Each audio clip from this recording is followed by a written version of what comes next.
James Rosh. James Rosh is the lead pastor of Hill Zion Global, resonantly committed to helping people succeed in every sphere of life and ultimately raising kingdom giants. He's the principal consultant at Greater Works Associates, a training outfit with a relentless mission of discovering, developing, and deploying trapped potential in this generation. He's blissfully married to Trifoser, co-lead pastor of Hill Zion Global and the president of New Eves Network.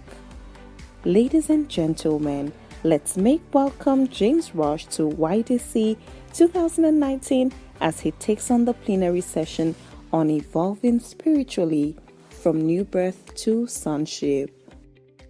We're going to be having Pastor James Rosh, but someone is here to represent him. Mr. Juba will come up to represent Pastor James Rosh. All right, thank you very much. Good afternoon, everybody. No, that's not me. You don't have to. Okay, you can see your face. Like, that guy is fair. This one is dark. Yeah, I was able to reduce the tension. You were like, your faces were like, okay. That's my spiritual father, and I'm so honored to be here. I bring greetings from Youth Zion City, Youth Zion Global. That's the name of our church. I believe that I feel at home here. One, because this looks like the faces I see in my church naturally, and I had my master's program here too. So somehow I'm just home. Somehow. All right. So quickly, the topic before us is evolving spiritually. First of all, say from a baby to sonship. Now, in the spiritual world, let's start with this. There's no man, there's no woman. So I don't want the ladies to actually tune off and like, I'm not a man, no. So I don't know. They say sonship. Remember that you are actually a spirit, like he said some minutes ago. You're actually a spirit. The real you is a spirit. And when we get to heaven, there won't be this dark face you're seeing. And there won't be that fair person over there. We'll all just be the same. Do you understand? So, now, let's start by saying that most toddlers don't know the culture of the family. Okay? That's why when you have a younger brother, he gets to go to places where your mother would not allow you to go, naturally. And you say, don't go there because it's still a toddler. Somehow, he just wants to do whatever he wants to do. Do you get? For us who grew up in funny environment, you follow your mom out, and the person you went to visit says, you're hungry. She been buying.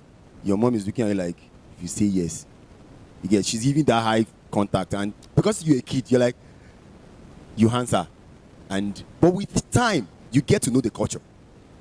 So the next time, maybe like 2 years later, the same event, the same person, the same question. Are you hungry? You're like, because the last time you said yes, you can remember vividly what happened when you go home. Yeah, you can. So you've learned the culture. And with time, your mom will have to be there to tell you about it again. She won't have to nod her head or give you those eye. You just naturally say, I'm good, I'm fine. And there was a time when I grew up in a face me and face you trouble. Face me, face trouble. Okay, so we had this room facing this room, and most times for kids, you just want to visit the other person's room. And my mother doesn't like that. She likes you just being in your room. She say, and I'll be like, we every time. Understand? So, but somehow, I don't know what happened. Each time I'm actually stepping out of the neighbor's room, that's when she's coming. So I think from a younger age, I realized that it's like my destiny doesn't really go with bad things, because they always just catch me somehow. People do bad stuff in the university, and each time I try to join them, Daddy, they'll catch all of us. You get? So with time, people just stop involving me in their. You get? When they want to, I say, Akin is going to.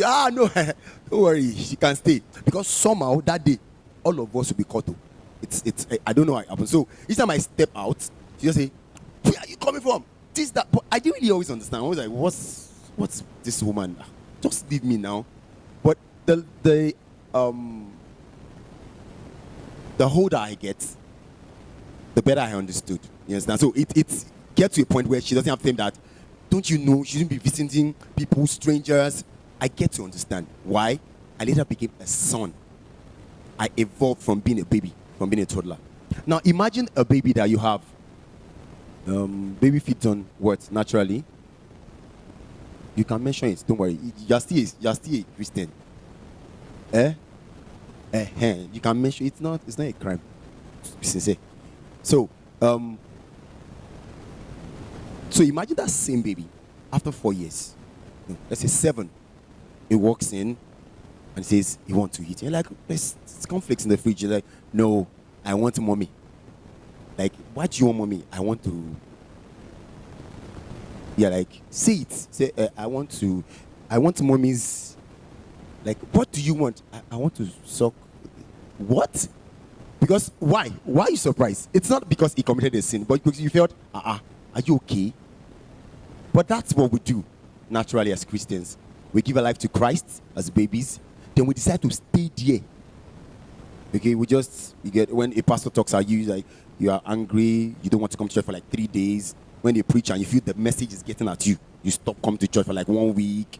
You're just there. You want to be pampered, you want to be nurtured, and it's okay for a baby Christian. It's okay for a person who just give his life to Christ.